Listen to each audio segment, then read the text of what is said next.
welcome into another episode of the Pain and Panic podcast. Adam Sheets, Chris Reynolds. Great Thursday night game. Seahawks get the win over the Cardinals 23-20, getting us into a great week of sports. It's a phenomenal weekend we have all playing out throughout college football, golf, as we talked about on Wednesday, and of course the NFL as well. It's also a sport that I decided to take the first half off to watch the new episode of Peacemaker. So there you go.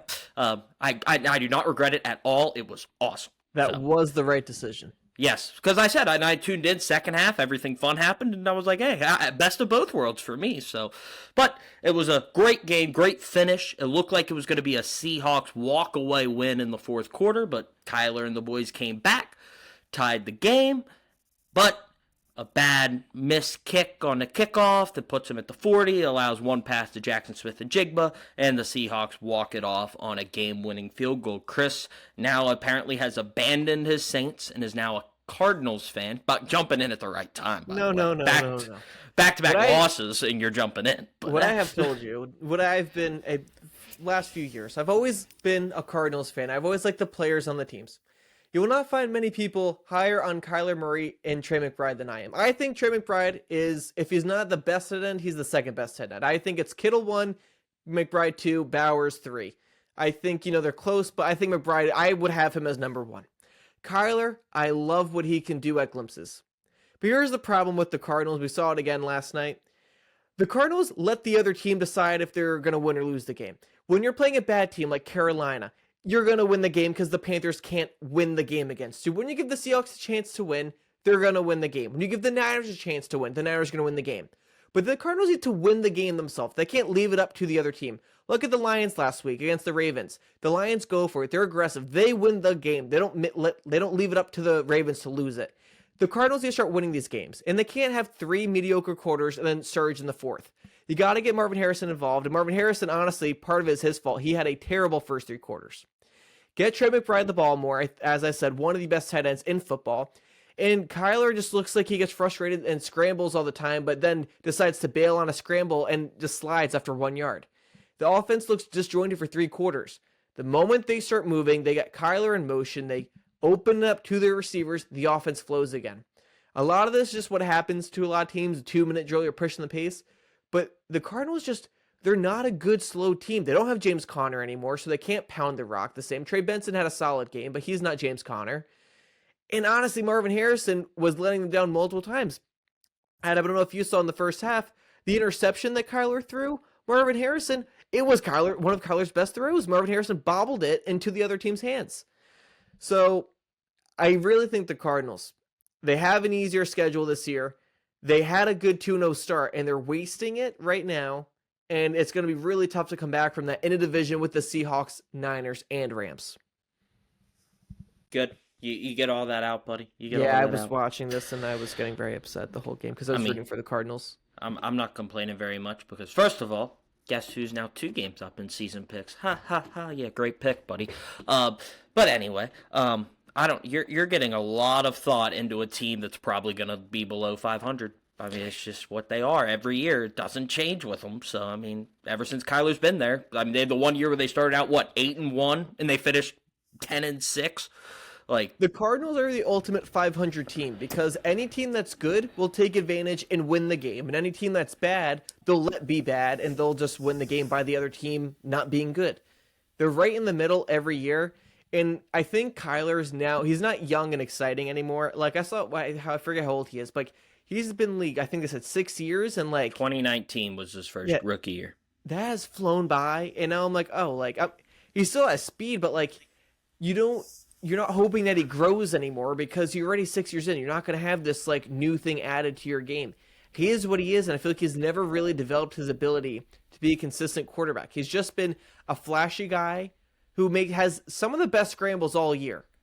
The Kyler Murray highlight reel is just as good as some of these other top guys, but he has a low light reel worse than all of those guys. That makes him lower than those guys. And he's probably the highest highs, lowest lows, but his average is in the middle with Jared Goff. But at least Jared Goff is consistent and doesn't, lose you games the same way Kyler would. He's a social media quarterback. That's what he is. He's a highlight guy. Oh my, look at what Kyler did. But then you watch the whole game and it's Okay. You look at like the Kyler Murray or 2 years ago, 3 years ago against like the Texans, the 2-point conversion and the touchdown. Like no one else could have done that except maybe Lamar. And like that puts you in a rare class of athlete. Well, yeah, but you could also make the point that the other quarterbacks just would have read the defense before the snap and made the quick read right out of the snap for a touchdown. So I think in some of those instances, though, like the ability to scramble like he can, like he got blitz right away, has to do a big roll around, whatever. Like only he could do those things. That's why you're enticed by him. That's why he was picked number one. But it's everything else that he doesn't do, and that's just why the Cardinals keep being around 500 every year. We can move on to actual better teams. I think the Cardinals season, I'm not saying it's done, but you had to win one of the two division games, and they didn't. And both of them were very winnable. So you win against Mac Jones, and you win against the Seahawks. You lost on a last-second field goal to both. Yeah, they should move to 3-2 next week because they get Cam Ward and the Titans at home after a long week. That's not a gimme. Well, yeah, but here's the problem. They're now going into a team that their 3 wins are going to be, if it's close wins against the worst teams in the NFL. And they lost to the Niners and the Seahawks. So, it's what they are. But, as Chris said, the Cardinals fall to 2-2 after being 2-0 and staring at the verge of being 3-0, but a Mac Jones game-winning drive puts them to 2-1. And then, of course, Sam Darnold game-winning drive puts them to 2-2. All right, so we're going to start this episode now going into this weekend, and there's, a lot going on in the NFL. There's been a lot of injuries, and now, of course, it's now time where teams are officially going to start talking about maybe potentially making a trade, maybe trying to make a move, whether it's a team that's, underperforming, like maybe we're going to get off one of these guys that's on an expiring deal that we don't want to keep long-term, or maybe it's a team that's like, we're a piece away, let's go make a move and let's go try to get somebody. So, Chris, who do you think, just give me one team or one player you think that should be making a move that you would like to see here in the coming weeks? Right now, I'm just looking at contenders who are trying to get to that next level. And this team I thought was a contender, but they have a glaring hole, and that's the Ravens. I think we're seeing their defense is getting carved up, and they're having a lot of luck go against them right now. I think if they could get someone on the defensive end in that secondary, Kyle Hamilton is great, Marlon Humphrey is very good, but it just seems like they cannot get a stop when they need it. Week 1 against Buffalo, the Bills just ran all over them, threw all over them in the fourth quarter. Week 2 against the Browns, I'm not counting that for them. And then week 3, the Lions just did whatever they wanted on offense. So I think if you're the Ravens, you're missing at least one piece on defense. It could honestly be someone in the defensive line. It could be someone in the secondary. It could be a linebacker, honestly. They just need someone else that's a playmaking guy. I think they're a little top-heavy on the defensive end. They could use someone else there. No name? You don't have anyone in mind? No, Adam, I don't. Because, if you want to make me pick, I could say Trey Hendrickson, but that's like the guy that is in the most contract-like thing. And anyone that would suggest him, I would just say it was a lazy pick. First of all, that move would never happen because they're not trading within division. I know. I do not have someone that they want, but I'm just saying, if you want a guy, I think the Ravens need someone on defense. Yeah, they could definitely use somebody because their defense right now ranks the worst in the NFL. So that's not where you want to be if you're Baltimore. And they played the Browns one game, so that's saying a lot. The Browns moved the ball, too. Like, everyone talks about, looks at it as the final score. The Browns are moving the ball. Some, sneaky turnovers, some bad Joe Flacco plays, but they were able to move the ball a decent bit. And the Browns' defense is good, which kept that game somewhat in check in the first half. But for me, I'm looking specifically at the Cincinnati Bengals.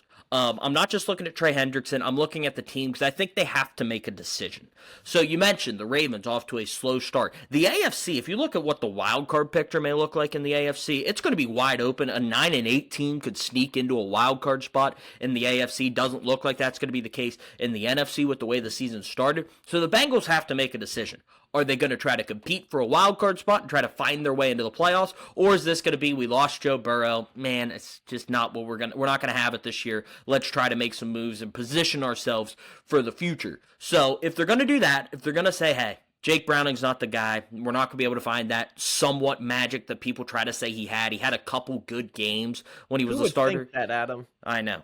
Wasn't me. I didn't pick him to beat the Vikings last week. But, it's just, he had a couple good games, and he had, obviously, maybe the worst game he's ever played. He's thrown, I think, 5 interceptions in 2 games so far for the Bengals. So, if they're just going to say, hey, this isn't our year, then I think they got to move Trey Hendrickson, and I think the team that should call is San Francisco because they have an immediate need. Nick Bosa out for the year, Trey Hendrickson in. It's a 1-year rental. Trey Hendrickson's on a 1-year deal. Win now move for San Francisco. If they're going to try to get healthy, get back in it, they're going to need that pass rusher. Trey Hendrickson can fill that void, and I think it makes sense on both ends because you're at the risk of the Bengals don't really want to pay Trey Hendrickson, so they're not going to extend him at the end of the season, so might as well get something for him, whether that be a third, fourth round pick or, some compensation, things like that. So they're going to have to make a move. I think Trey Hendrickson goes out if they're saying we're not going to do it. If they're going to say, okay, the AFC is not as good as many people thought they were going to be this year, especially the depth of the AFC. So let's try to make a move to maybe sneak in. I think they got to make a move for either Russell Wilson or Kirk Cousins. I think you go get a veteran quarterback because you have the weapons. I mean, the weapons are there. T. Higgins, Jamar Chase, Chase Brown's a good running back for a quarterback to be able to dump it down. Mike Gesicki's a serviceable tight end. I think above average tight end in the NFL does a lot of good things, especially for quarterbacks as a pass catcher. So I think you got to go out and get one of the vets to sit there. Maybe it's not immediately starting them, but it's a trade because the value's not high on him. Kirk Cousins way more expensive, but I think Atlanta would eat up a lot of the contract if you gave him proper compensation. Russ obviously is now just sitting behind Jackson. So he's probably movable if you want. He's not on a huge deal with the Giants, so you could maybe make that move as well. But I think you go get yourself a veteran quarterback. There's some other guys out there as well if you wanted to try to make a move. Maybe it's Carson Wentz if J.J. McCarthy comes back and you're like, hey, we just saw what Carson Wentz can do. Maybe we try to steal him depending on what the J.J. McCarthy injury looks like. But yeah, I think it's time for the Bengals to decide, are we going to compete? And if so, let's go get a veteran quarterback. If not, let's move off Trey Hendrickson and let's really position ourselves for the future. Interesting. I think the Bengals are a clear trade candidate. I think if you're the Bengals, the backup quarterback that you'd want is Jameis Winston, someone that could really chuck it to those receivers, fuel that offense. Russ, I don't think could really do that. I think he's more of a creator on his own. And I know the other day he lit up the Cowboys, but I think that's more about the defense. All he does is throw moon balls. Like, what do you mean he can't throw it deep? Balls, but he throws them. Listen, Jameis, I think, is known to be a chucker. I think Russ has the deep ball, but I don't think he really... I'm just not a big Russ fan, and I think Russ brings with him a strong culture and confidence to himself that it kind of rubs people the wrong way. Jameis, I think, is more willing to be a backup, and I think Jameis knows I'm just going to come in here and be a gunslinger with the football. I don't think Russ wants to be like that. I think it's a little different given their background. Jameis is known for being a guy to chuck the football. I think Jameis would be my top pick. Also, Burrow gets hurt a lot, so I think getting a good backup quarterback would be, extremely valuable for them. And I think they should trade Trey Hendrickson. And like you said, I was with RJ, my brother-in-law, all game. He's a Niners fan. The whole time he's telling me, Trey Hendrickson, we need to get Trey Hendrickson. So I knew that you were picking him. I support that too. I would go after Jameis because I think he's the most like Burrow. Granted, he'll throw a lot more picks, but in terms of sitting in the pocket and throwing the ball, I trust, Jameis to do that. Russ, I feel he's going to try to scramble and fall down 3 yards in, or I don't know. Just I'm not a Russ fan. I think Jameis is a better fit. I can't believe you just compared Jameis Winston to Joe Burrow.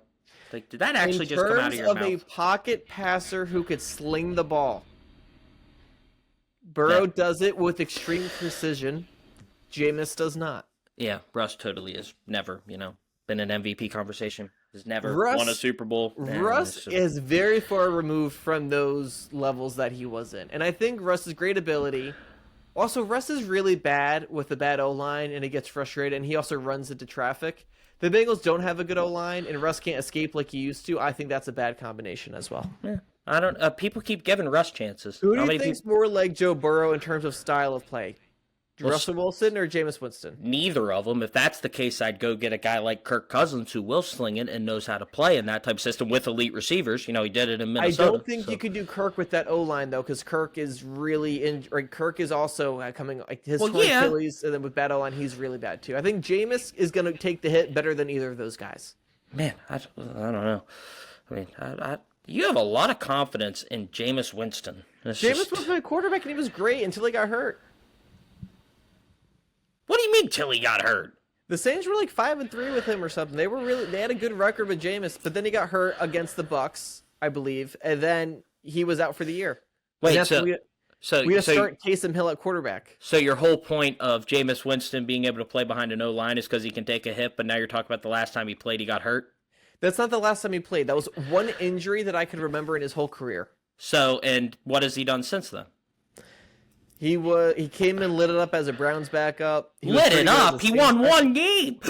He was still chucking it. They were losing some games, but he was chucking it. The highlight of his season was a rushing touchdown in the snow. As a Buccaneers quarterback, he was lighting it up too.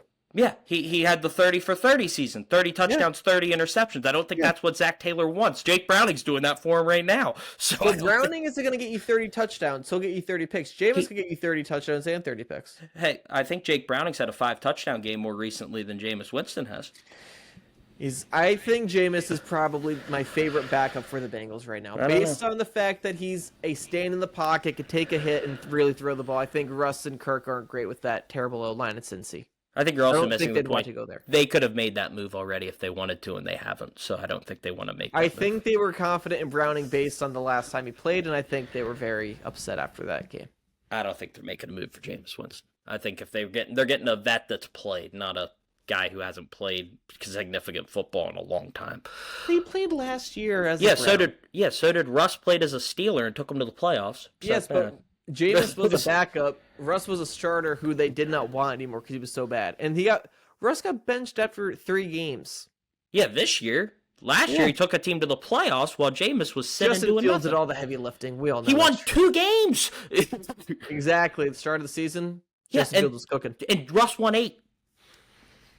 Mike Tomlin said, "I'd rather bring back Justin Fields or sign Aaron Rodgers than re-sign Russ." I would rather sign Aaron Rodgers than take Russell Wilson as well. If Aaron Rodgers is on the table, yes, if Aaron Rodgers is on the table, the Bengals would trade for him in a heartbeat. So, I mean, that's just the fact of the matter. I'm not a Russ fan. I can tell. All right, now we'll go into upset of the week here. Upset picks. Nothing happened last week. We both went 0-2, sadly. I should have won, but the Rams had the blocked field goal. Chris is no longer beloved in Philadelphia. And Chris had the Bengals. He should still get negative points for that, but I guess I'll let it slide. I was hoping for some wonkiness during that backup QB matchup, and I was not given that. Never bet against Carson Wentz, baby. Carson Wentz is slinging it. And Isaiah Rodgers. You never pick against Isaiah Rodgers. Okay. All right. You want to go first here for your upset pick, or you want me to go? Yeah. I'm a little bit different. You usually pick big spreads, and then you try to get a cover. I could do that, but I want to pick a team. If I'm going to pick an upset, I actually want a team I think could win the game. And the spread's only 1.5, but I'm picking the Bears to upset the Raiders. I don't understand how the Raiders are favored to beat anyone that's like somewhat decent. I think the Bears are somewhat decent. The Bears have an offense. It looks like each week they should be getting better in offense, figuring out the system. I think their defense is okay. I think the Raiders' defense is terrible, and I think the Raiders have the worst O-line in the league besides maybe the Texans. Each week they keep one-upping each other. There are clips of the Raiders blocking where there's 3 guys, and all 3 of their linemen block one guy collectively, leaving 2 guys unblocked to hit their quarterback or the running back every play. It's really abysmal. And Geno last week had a bounce back week in garbage time when they were down by like 30 in Mariota. So I don't really see a lot of hope right now from the Raiders. I think in the beginning of the year, the hope was they're going to be a safe team. They're going to run the ball. They're going to be a professional team that's going to play safe. And then week 2 happened and they were terrible. And week 3 happened and they lost to Marcus Mariota. So give me Caleb Williams and the Bears to beat the Raiders. Not a bad pick. I mean, you'll see who I pick later on, but I don't disagree with that. I mean, boring, of course, 1.5 points, but pick them at that point. You gotta agree. That was I cannot fathom how the Bears are. You could have took the Saints plus 15.5. Here's what I'll say about the Saints game. The Saints just are coming off the worst embarrassing loss. They're going to come out with a real edge to them, and the Bills are going to win the game. Okay, like the Bills know they're going to win the game. I think the Saints are an easy cover. But I don't think the Saints can win the game, so I don't want to bet on them if I don't think they could actually win. We didn't think the Browns could beat the Packers after losing 41-17. Adam, that cost me in so many ways. Me too, buddy. Me too. All right. So for my pick, sometimes you go with your heart, and sometimes you go with your head. Sometimes you go with your gut. Fun thing is, mine are doing all 3 right now. I'll even put the hat on. We're rocking. We're heading out to Santa Clara. Taking on the Niners. Jags, Niners, 3.5-point underdogs. Look, I'm not just going with my heart. I'm not just going, I want to pick the Jags. But there's a lot of questions on San Francisco right now with all the injuries. Who's going to be playing quarterback? Still haven't officially announced. I expect it to be Brock Purdy because he could have maybe played last week, so I expect him. They'd want to get him in this week, unless they want to wait because they do have the short week. They play the Rams on Thursday night next week, so I could see him say maybe one more game of Mac Jones so Brock's ready for the division game. We'll see what they decide to do there, but a lot of questions. First game without Nick Bosa. How's that going to look for them? I think the defense will be fine. They have a lot of weapons, but on the flip side, the Jags defense is playing the best football they have played in a long time. They lead the league in takeaways with 9 takeaways. They have 3 turnovers. They have forced 3 turnovers in each game. They have more interceptions this season than they had all of last season.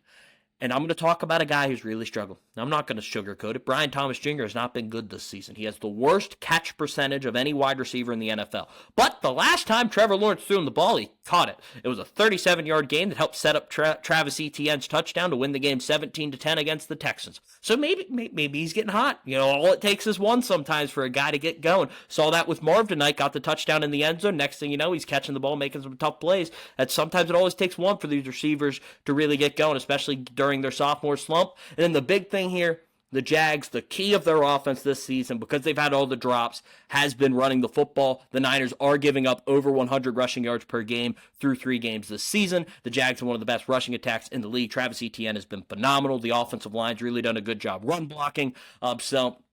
Now, roll with the Jags here. 3.5 points on the road. It's not going to be easy. I think it's going to be a really, really close game. I like the potential of even a cover. You know, they lose maybe 27-24, but I also like the opportunity for this team to win because the offense is not playing well. They moved the ball the first 2 weeks, but they're not really doing a lot. A lot of people think Trevor's struggling. I think it's more the receivers with drops right now. I really like the Jags here in this opportunity to get to 3-1, which would be huge because of the way the divisions look. The Colts are 3-0. Maybe to get a potential tie with them after this week would be really, really important. The Colts go on the road to an NFC West team as well. So, nope, I'll roll with the Jags here, underdogs at San Francisco. Not going to say it's a preview that they'll be there, in February, but, just what it is.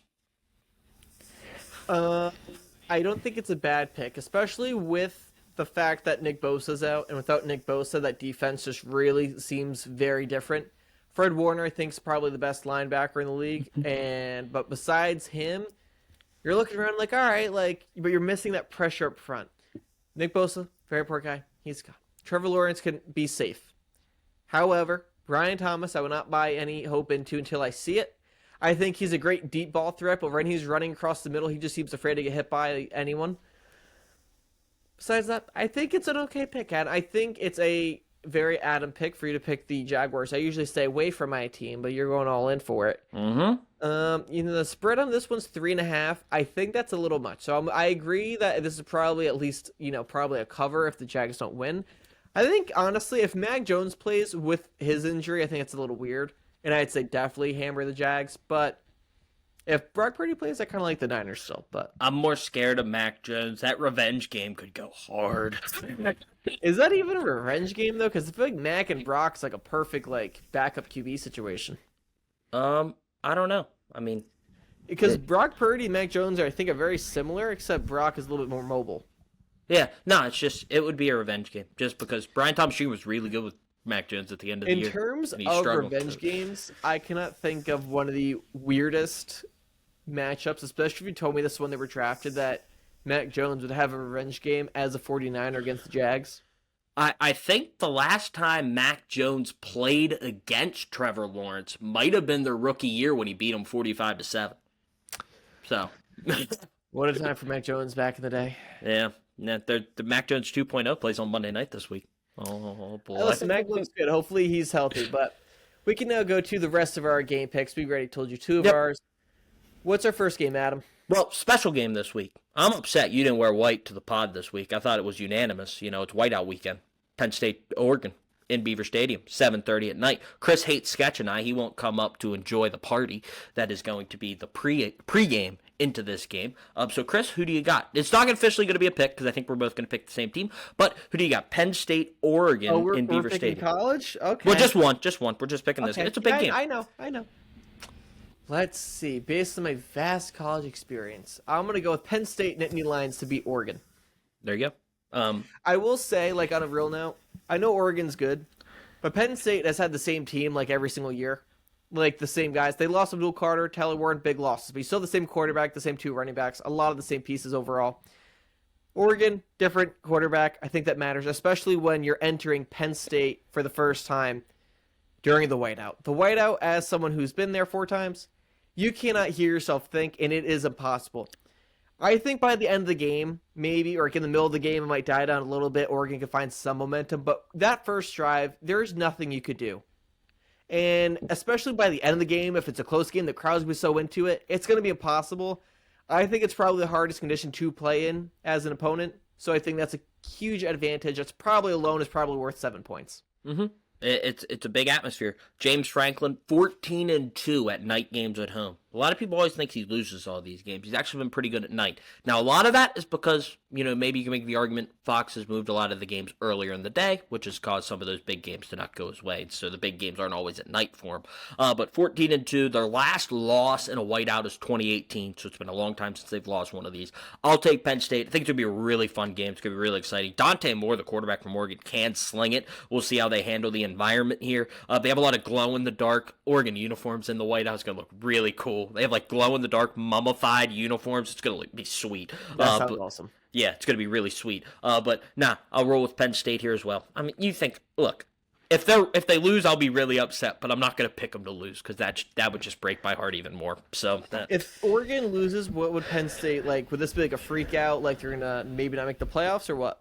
What if Oregon loses or Penn State? If Penn State loses, would they fall out of the playoffs or they're still gonna be fine? Well, no, because they still play Ohio State and they play Indiana. If they get to 10-2, they're gonna be on the bubble because of the non-conference schedule, but they would probably still be in at 10-2. So it's one of those where the loser of this game is not the sky is falling. Okay. They're fine. Oregon's toughest game will be Indiana at home the rest of the year, so they'll be able to manage if they lose this game. Penn State, I think, needs it more just for the mental psyche of it. But, it's big game just because of what it is. And also, can't lose the whiteout. Nope, you can't lose. You can't lose at home because the amount of pressure that would then turn into them going to Ohio State because they would need to win that one just to get over that they can win a big game. So, yeah. But great game. Hope you get to tune in. Don't watch. I guess you could. Georgia, Alabama's on at the same time. Don't love that. The fact that you'd have to flip back and forth. I'm going to the game, so I don't have to worry about it. But come on, guys. Put the games on at different times. Yeah, it was bad. Yeah. Last week we didn't have a single good game, I feel like. Or 2 weeks ago maybe. Just one of the weeks there was no good games on, and it was last week, but I actually thought it was awesome because Missouri played South Carolina, and some of us like Missouri football. So it was a great game. 29-20, I think, was the final. Missouri kicked a game-winning field goal lead. Who likes Missouri football? A lot of people because they have the best quarterback in the country. If you didn't know, they have the best quarterback in the country. His name's Bo Perbula. Right. Yeah, I forgot you like him. Love him. But anyway, now we'll get to the NFL. We start first international game. No, not the first. Second international game, my partner. First of a Sunday international game that starts at 9:30. The Dublin game. It's a Donnybrook between the Vikings and the Steelers here over the pond. So, Chris, the Europeans are coming here for golf. We're sending our football players over there in return. Who wins Vikings Steelers? Vikings are back there back-to-back weeks. They play in London next week. Yeah, I feel like this is the first real international game because it's the first one where I'm like, wait, there's a game on when I wake up. Just that all the time stuff gets messed up. I kind of hate that the game's on at 9 a.m. because I don't really want to wake up to watch Vikings versus Steelers, honestly. But I want to pick the Vikings. I think Carson Wentz showed a lot last week. And the Vikings like to get a lot of pressure on the quarterback, and Aaron Rodgers does not like pressure. I think every single matchup for the Steelers is going to come down to that. Yep, couldn't agree more. I'm taking the Vikings as well. I think Brian Flores and that defense is going to be the difference. The Steelers' defense looked good last week. They forced 5 turnovers. I think that said more about the Patriots' offense than it said about the Steelers' defense kind of figuring things out, so I'll take the Vikings as well. Really interesting for them. They get the Steelers this week in Dublin. Then next week in London, they play the Browns. So, very favorable matchups over the pond for the Vikings. I guess that's a fair trade-off. You have to go play, overseas, but you get to play the Browns. My team loves it. The Browns game is probably going to be an ugly offensive battle. Could be. J.J. McCarthy might be back. Carson Wentz in the off. They scored 48 points last week. I know, but this weird stuff happens at, early in the morning overseas, especially when you're playing the Browns who just muck everything up in the morning. Definitely could be. I did lie. I should have went first because I told Chris I would go first this week because he thinks I get an unfair advantage by going second, even though my picks are already in. I well didn't take an before we advantage. record. I'm just saying, I feel like you Okay, like to play mind games but on me, but I'll go I'll- first. I'll okay. go first. Okay, first game we have in the 1 o'clock hour: Chargers Giants. Interesting game. Jackson Dart making his first career start against the Chargers. I'm rolling with the Chargers here, and I think the Giants are making a huge mistake by starting Jackson Dart now. Nothing to do. My problem is they're playing off Russ and they're playing off their coach's timeline instead of the quarterback's timeline. If he's ready to start now, he should have just started week 1 and you should have already had him going through. But they waited, and now they're throwing him in, I think, early into a tough environment. You could have waited till next week he played in New Orleans against the Saints, or waited till he had a favorable home game, but instead I think you're putting him in a really tough spot. I don't think this is a Jackson Dart's finally ready. He's sat 3 weeks and now he's ready to go. I think this is more of Brian Daboll and the GM Joe Shane saying, man, we don't want to get booed in our home stadium because we're playing Russell Wilson, so we're just going to throw the kid out there because at least people will be excited, and when we lose, it's not going to be a huge deal. So I'm rolling with the Chargers for that reason. I think they're putting Jackson Dart in a tough position. I don't think you should judge him off this game. I think they're making the same mistakes the Bears made with Justin Fields and Mitch Trubisky and Caleb Williams by keeping a coach 1 year too long. So yeah, I'll take the Chargers here and Jim Harbaugh to get to 4-0. Yeah, I agree about taking the Chargers, but to be fair about Jackson Dart, I think it's different when your coach is on the hot seat right now. Mm-hmm. He's trying to show hope to keep him. His guy is Jackson Dart, and he wants to see him out there trying to win games. I think they know that he's not going to beat the Chargers, and I think, honestly, I agree with you. I would have waited till next week. I know it's an away game in New Orleans. That's a loud environment, but the Saints are bad. Okay? The Chargers have a great defense. That's going to be a lot, and the Chargers probably going to score a lot and then have a big lead. So it's going to be a weird game for Jackson Dart. I don't think that's a perfect, ideal first game for a young guy. However, if you're Brian Daboll, Russ is not winning you this game anyways. 0-4 with Russ. You already know that Russ isn't winning you the game. Try something different. Try to get a sign of life. Maybe you're getting Jackson Dart the experience for next week to actually win, in New Orleans. Maybe feels better about that. I wouldn't do it, but I don't think the Chargers really rely on the defensive line. They more of a really good secondary, so you're hoping that he doesn't get beat up because there's no Khalil Mack this game. So weird move, but I think it's one that you do when you're on the hot seat in New York and no one wants to see Russell Wilson suiting up for the Giants. Oh, I get why they're making the move. I just think he shouldn't be the coach anyway. He should have got fired after the end of last year. I actually like Daboll. I think he's a good coach. I know that there's been a lot of problems, but I feel like a lot of it wasn't necessarily his decision. Mm-hmm. Yeah, because totally. He definitely didn't have a quarterback that could perform and go to 3-0 and be statistically one of the best quarterbacks in the league. Yeah, that's just... He got Daniel Jones to win a playoff game, okay? At the time, that was a miracle. Yeah, now Daniel Jones looks like the best quarterback in the NFL. I also think they have a great running back that the team kept. And yeah, because totally, he didn't have a great running back there as well. When the running back left last year, look what happened. That's not his fault. They were bad the year before, too, so, okay. Anyway, Titans at Texans. Battle of winless teams here in Houston.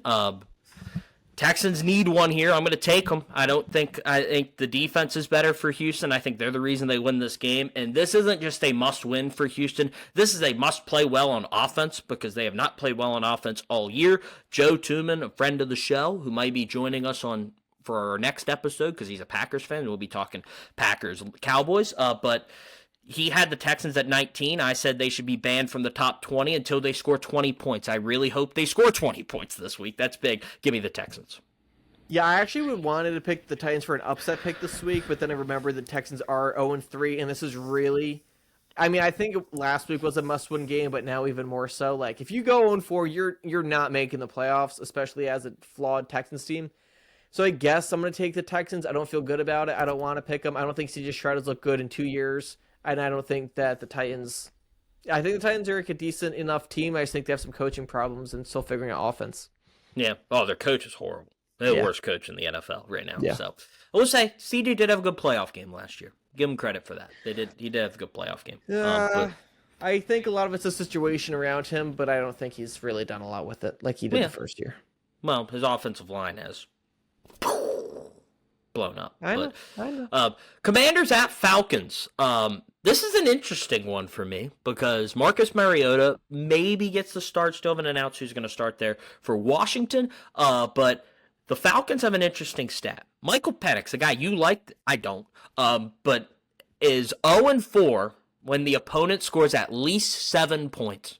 I think the Commanders will score a touchdown and an extra point this week, so I'll take the Commanders to win. I'm going to take the Falcons. I think the Falcons are due for a bounce back game. Michael Penix, I thought looked great last year, and I think this year he's looked pretty not great. Last year, he just came in and was throwing the ball, and I was like, all right, he's actually throwing it hard to the receivers, which the team could not do with Kirk Cousins off the injury. They couldn't do that with Desmond Ridder. And I was like, all right, they need someone that could just chuck the ball a lot to these talented receiving players. Drake London, Bijan Robinson, Kyle Pitts. Get them the ball. He was doing that last year, and the team showed some signs of life. I thought that was going to grow. That has not. I think this week, though, I think to get done, I think the Falcons actually against the, they're not a great defense, but I think they're actually improved a lot from last year. And I think if Jaden plays, he's going to be hurt, and if he doesn't play, Mariota can't do it for 2 weeks in a row. I'm going to take the Falcons.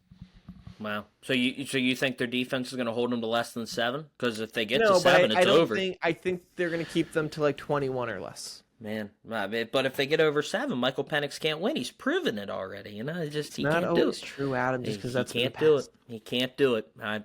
He can't do it. I don't trust him.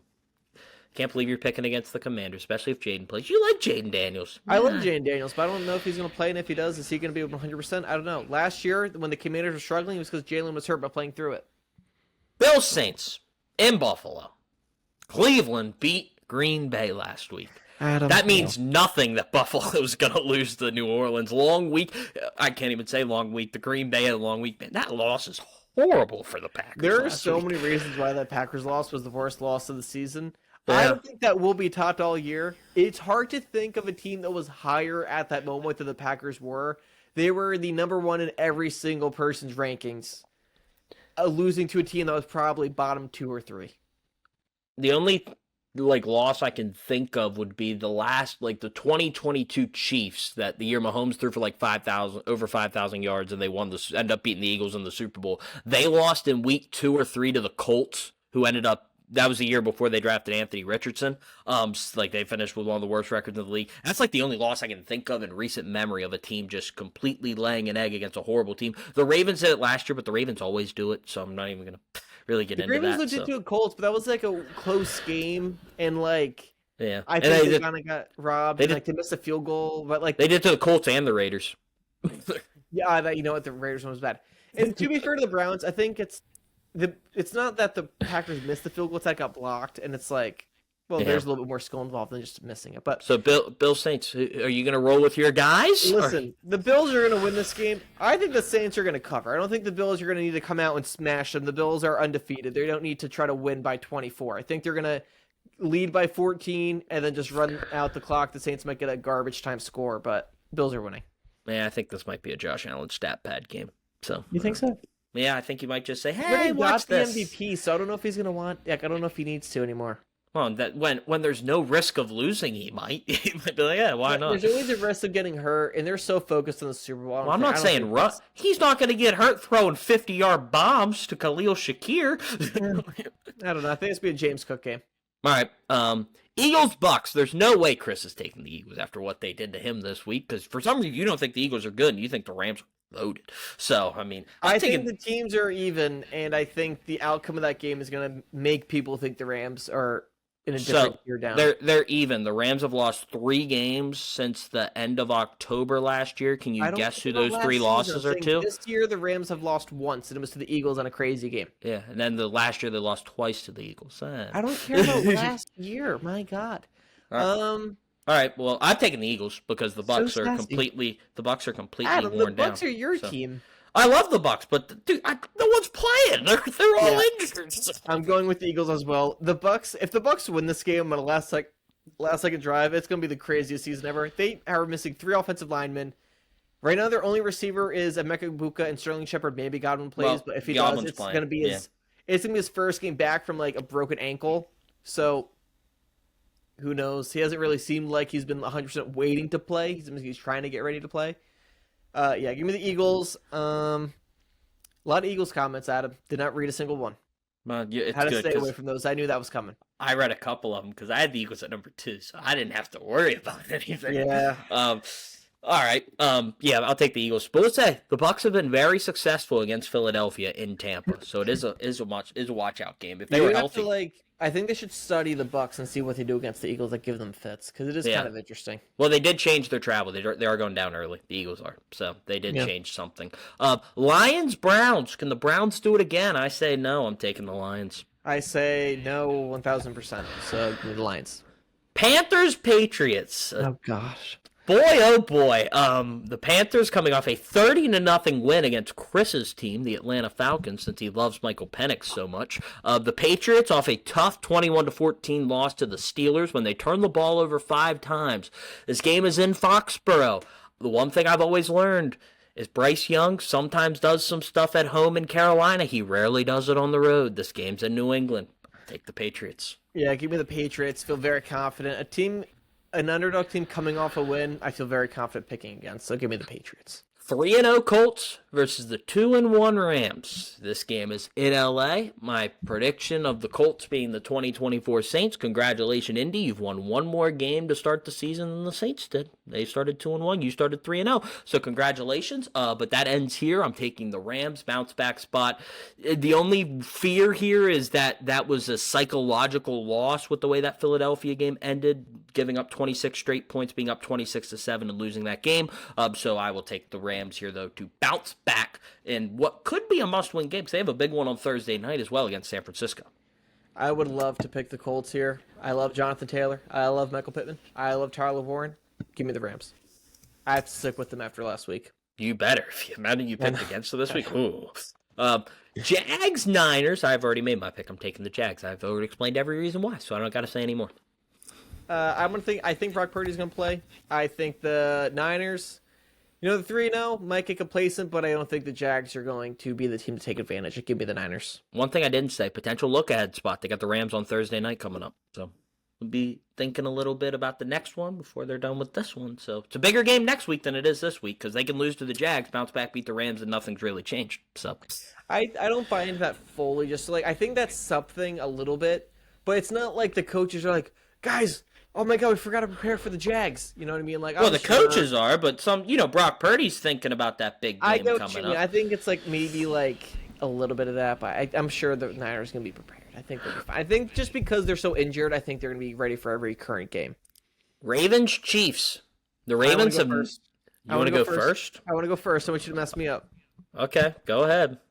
I know you're going to throw some stats at me. You're going to make me think otherwise. I'm going with the Ravens. I have no idea what your pick is. Derrick Henry honestly looked like he was going to cry after he fumbled last game. Mm-hmm. And I love that he cares so much. I think Derrick Henry is one of the best running backs I've ever seen in my life. He's really on a short list of him and Saquon for my favorite 2 running backs in my real prime fandom watching running backs. Okay, Adam, don't make a weird face at me. You could argue McCaffrey, but there's the best running backs while we've been alive. Who would you put? Not alive. Since we've been 10 years old or older. Adrian Peterson. Yeah, that's Here's the thing. My earliest memories of Adrian Peterson were not for the right reasons.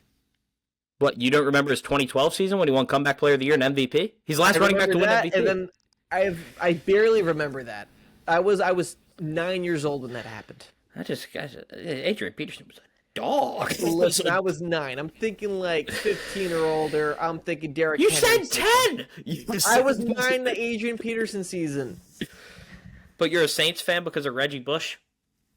Well, I honestly don't remember those days. I don't really remember the Saints winning the Super Bowl, which is really sad, but yeah. Anyways, I love Derrick Henry. Back to my point. I love that man. I think he's going to have a bounce-back game. I think Lamar Jackson played honestly pretty bad last week. He just could not get out of the pocket and run. He just kept getting sacked. I think the Ravens are due for a bounce-back game. Both teams need this game. That's the toughest part right now. Yeah, you mentioned a lot there. So the Ravens, now I'll throw the stats at you. The Ravens have not won an Arrowhead since 2012. That was a 9-6 win in 2012. Joe Flacco was the quarterback for the Ravens then. The Lamar's Ravens are 1-5, I believe, against Mahomes. The Ravens, since Lamar was drafted, is 1-6. I think he missed a game in there. I think Tyler Huntley was playing quarterback in one of those games. Mahomes statistically has outplayed him almost every time they've played him. The only win was in the pandemic. It was 36-35. The Ravens, I thought were going to win this game, but again, I thought they were going to win Monday night. I did not I'm a vibes guy. I'm a big vibes guy. Lamar was really upset in the first quarter of a 7-7 game. He was like mad at the play calls. He was mad at he didn't seem himself. Like, it was like, I don't know what's going on there. I think that's fair. Did you see Marlon Humphrey's podcast Tuesday morning after the Monday night loss? Go on. It is funny, but it's also not something you want to see if you're a Ravens fan immediately after a 38-30 loss at home to the Lions. Their defense, statistically, the worst defense in the NFL right now. Derrick Henry has a fumble not in one fourth quarter, not in two fourth quarters, in 3 fourth quarters this year. They've played 3 games. That's weird for Derrick Henry. So, for all those reasons, I just think the Ravens fall to 1-3. I think the Chiefs need this game more than the Ravens. I said last week the Ravens need the game against the Lions more. For all the reasons you said the Lions need the game more, I'm going to say the Chiefs need it more for the same reason of the division. Chargers, we think, are getting to 4-0. You got to keep winning. The Broncos have the Bengals this week. The Raiders have the Bears, so who knows what happens there. But, I think the Chiefs need it, to get back up. The Ravens, they fall to 1-3. You have Aaron Rodgers and the Steelers. You have who knows what the Bengals are going to be doing and the Browns. So I think they'll be able to bounce back. Steve Spagnuolo has been really good against that Ravens offense. So I will take the Chiefs here. And it's one of those where I will be proven wrong by picking. Now, I'm not going to pick Lamar to beat Patrick until Lamar proves me he can beat him. So that's what I'll do. I think that would have been fair if this was last year. But I do think that the Chiefs are not the same team. I think the Chiefs are a clear talent level down from the Ravens. I know the Ravens defense has struggled, but I don't think the Chiefs are as good as the team. So I think even though the Chiefs even might need it more, the Ravens are pretty much going to be just as desperate. And I think the Ravens are better. Give me the Ravens. I see your points. I think the Lamar, is actually getting better every single time. And in big games, I think it looks better and better. He was mad last game because the Ravens spent the first few play calls in the red zone giving the ball to Derrick Henry, was getting stonewalled, and they kept doing it. And then a 4th down, they go Lamar in motion to the right side, and he loses the ball. So I, though, think if you're Lamar, you're like, all right, let me have the ball. Let me move around. His legs are so valuable. I think you give Derrick Henry the ball, no problem with that. It doesn't work twice, okay, but then they did that stupid play. Derrick Henry was going to throw it into the end zone, and it probably should have been a pick. So I think that's why Lamar was mad. The play calls were stupid. Chris, he was mad a minute to go in the first quarter. All the plays you said were in the second quarter and after. Then when was he mad? He was mad first drive of the game. He came off the first drive. They didn't score. They scored on their first drive. The second drive they didn't score, and he was like, "What are we?" Like he was like hands in the air, like what are we Lamar doing? Looking extremely upset when they were he doing was. stupid plays, and he was yelling mad at Derrick Henry for this stupid pass. Yeah, I'm just saying it started well before all the other stuff you mentioned. Like he was mad the entire game. I don't know what was up with him. I'm sure they're frustrated. I think they're gonna come out and have a good game. Yeah. Give me the Ravens. Who's your pick? You're saying the Chiefs? Yeah, of course I'm taking the Chiefs. I just told you. I said I'll be proven wrong. I do want to know. I do want to know, what are the Chiefs worse at this year than they were good at last year? Winning late in games. Well, they haven't. They've lost 2 to 2 Exactly. teams. So they didn't lose 2 games last year, did they? They lost 2 games last year. They were 15-2. At the very end of the season, they literally lost one. No, they didn't lose 2 games at the start of last year. Last year they lost 1 game to the Bills, and one at the very end of the year was a throwaway game. Yeah. They managed to not let up these plays, now big plays. They were always right there to win in the fourth quarter. Yeah. This year they're not that level. Their offense is worse. They have lost Rashee Rice and Xavier Worthy. Who's back this week? I don't think Xavier Worthy is the same player if he has his arm in a cast or whatever it's going to be. It's in a brace. When you're all about speed and you can't lift your arm above your head and you're trying to run with the transformer arm, I think that's a problem. Yeah, but Matabike is not playing, and the Ravens their defensive line can't hold up. So I think both teams are going to find some rhythm on offense, but I don't know. Give me the Ravens. First win since 2012 in Arrowhead, so be nice to see. Nice to see him win a game there. Be really nice. Be nice to see Lamar to get a win against Patrick. I'm sure that would really help him out a little bit. Bears Raiders. So Chris, you said you're taking the Bears, correct? This was your upset pick. I'm taking the Bears as well. We really take Ben Johnson for granted. The Cardinals try to flea flicker today. Doesn't always work for everybody, but it worked. No. The Ben Johnson flea flicker almost failed because DeAndre Swift tossed that ball into a different atmosphere, and it was literally just went out, and then it fell back in just in time for Cam to whip it. It barely worked. I think the Lions did it better. Almost counts, close. They always say it counts in horseshoes and hand grenades. You know, it doesn't count football because if it works, it works. If it doesn't, it doesn't. It's not like Ben Johnson executed it perfectly, is my point. Yeah, but it was a 65-yard touchdown. The Cardinals lost 10 yards. So, the Cardinals were way worse. I agree. Yeah. So we take Ben Johnson for granted sometimes. Give me the Bears. Packers, Cowboys. Micah's returned to Big D. He's playing in Jerry's world. He's not getting a tribute video, according to Jerry Jones. And he's going to go nuts, and the Packers are going to win. Yeah, I think if you pick the Cowboys, you have to be a Cowboys fan. Who wants to see the Cowboys win this game? I don't know. Micah Parsons, I don't think you do. Tribute videos are for guys who've been with the team for like 10 years and won a Super Bowl, or like if they won Super Bowl, they had like real success and were there for a very long time. The NBA has made it, if you played for a team for 1 year, you go back and they're like, here's a tribute video. It makes no sense to me. I'm fine with Micah not getting a video, but I think he's going to be upset at Jerry, and I think he should sack as much as he can against Dak Prescott, unfortunately for Dak. He did say he didn't expect one. He said his big tribute to him will be getting a win. So he's in the right mindset going into this. Listen, the tribute video things I'm done with. Those have completely changed. Like Kevin Garnett and Paul Pierce getting one and going back to Boston made sense to me. And then people were upset Isaiah Thomas wasn't getting one. And I'm like, he didn't win a ring. He wasn't there for years and years and years. I think the reason people got mad at Isaiah Thomas's one, not to go off on this side tangent, is because he was they had one for him. And then Paul Pierce told him they weren't allowed to play it, so that was the... Because Paul Pierce is right. It's like, this guy doesn't deserve one. If he gets one, then... You know, Ish Smith got one for, like, the Wizards? I love that. I love Ish Smith, man. I think that's just ridiculous. It's just you like Ish Smith? What's your problem with Ish Smith? My point is he's not like a Washington Wizard lifer who spent his career there and had real success there. I think they barely tribute videos. They haven't had much success with anybody, man. John Wall can get one because he was like the face of the team for years, you know? Not Ish Smith. I love Ish Smith. Don't disrespect Ish Smith. Jets Dolphins, game of the year, Monday night, 7 o'clock. Oh boy, who do you got here, Chris? I guess I'll go first. I'm taking the Dolphins. Long week of prep at home. I think they'll be able to find a way to win. There were some good signs in that game against Buffalo, so I'll take the Dolphins. Do we know if Justin Fields is playing? No, I don't know. Tyrod didn't look bad against the Bucs. I hate this game so much. I have watched every game so far this year. I have not skipped a half. I've watched Red Zone 1 and 4 o'clock. That is not true. That is not true. You haven't watched a single... How many games you actually watched from start to finish of one game? I watch every primetime game, and then every game from 1 in the 4 o'clock slate, I watch on Red Zone. Mm-hmm. My problem is I don't want to watch this game. Luckily, there's 2 Monday night options. This game I will probably be skipping. Give me the Dolphins, I guess.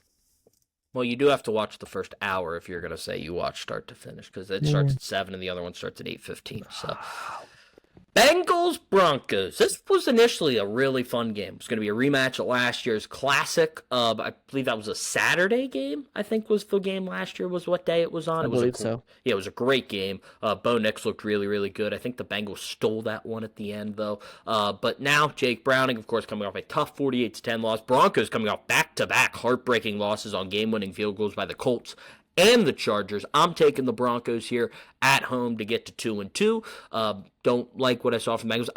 The Bengals are actually my upset pick at 7.5. I actually think they could cover this spread because I think backup quarterbacks are sometimes a roller coaster. And, when they go down, they usually come back up a little bit and they have a decent game because everyone always goes, man, that guy's not getting any good, so he's fine. And then you just take a step back. But the Broncos defense is too good in this one. I'll take the Broncos. Yeah, this is one of those where I think it's going to be closer than people think. I think Jake Browning's game last week was so bad. There's no way it could be that bad again.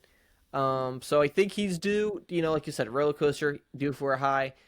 And I think the Bengals still have a good offense even with them. I think their defense is bad. I think the Broncos haven't really put together a solid, complete game.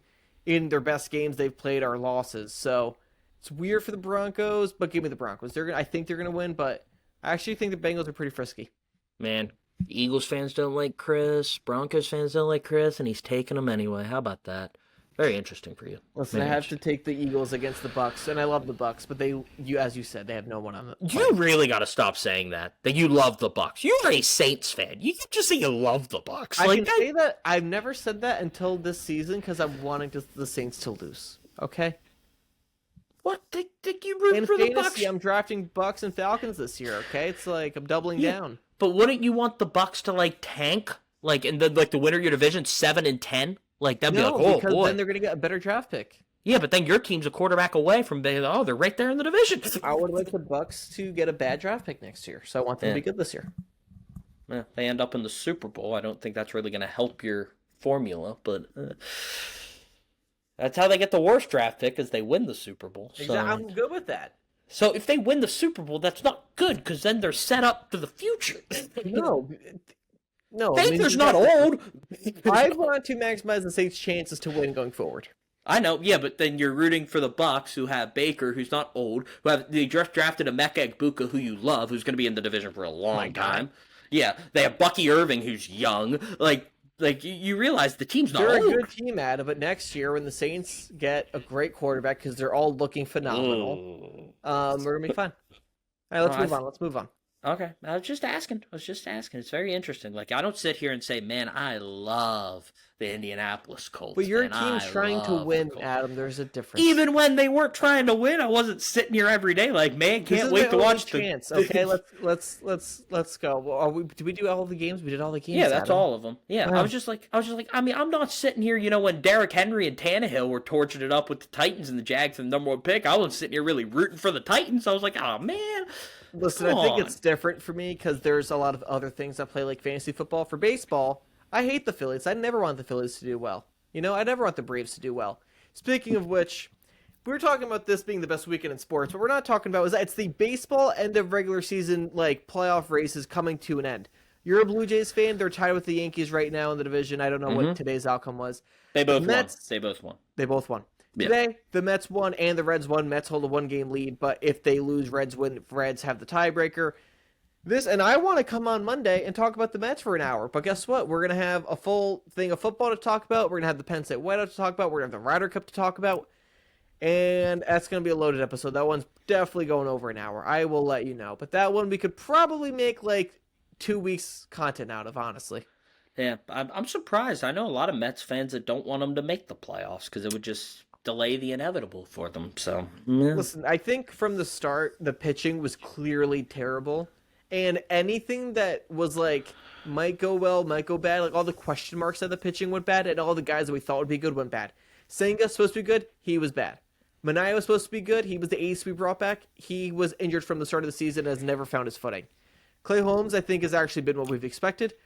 Frankie Montes has been atrocious. He's not he's injured, but done for the year, but we don't want him back anyways. Tyler McGill's getting surgery. He's probably not going to play next year. David Peterson was great, then has been terrible.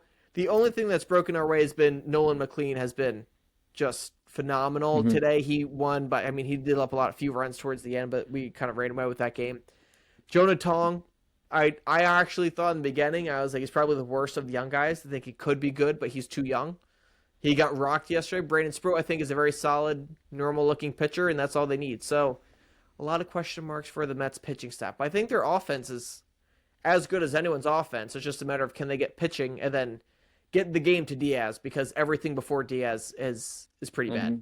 Man, they got to go play the team I'm picking to win the World Series in the round one if they make it. So, Dodgers? Yep. I'll ride with them. I think they're your classic team that's just waiting till October. I think the Dodgers do wait till October, but I think they actually have another team that's a real problem with their bullpen. Oh, yeah, definitely. Yeah, they're one of the most injury-prone teams, especially with their starting pitching. Well, yesterday I said I wanted the Blue Jays to miss the playoffs. They had clinched a week ago. I was like, I want them to miss. I don't need to see it, okay? I don't need to see it because I know how it's going to end. And then a month ago, I was really happy. I'm not. The vibes are not high. But they have a good pitching rotation, so who knows? We'll see what happens. But that's for baseball. It's football season, buddy. But that's going to do it here. I will sneak on baseball. Yeah, you'll try to sneak on baseball. Yeah, but when I sneak on college football, end of the world. That's going to do it here for this episode of the Pain and Panda podcast. Please subscribe to everything. Please go comment on the fact that Chris thinks the Eagles aren't a top 5 team, just make sure you go comment on that and let him know how you feel. But for Chris Reynolds, I am Adam Sheets. Thank you for listening, and we'll see you next time.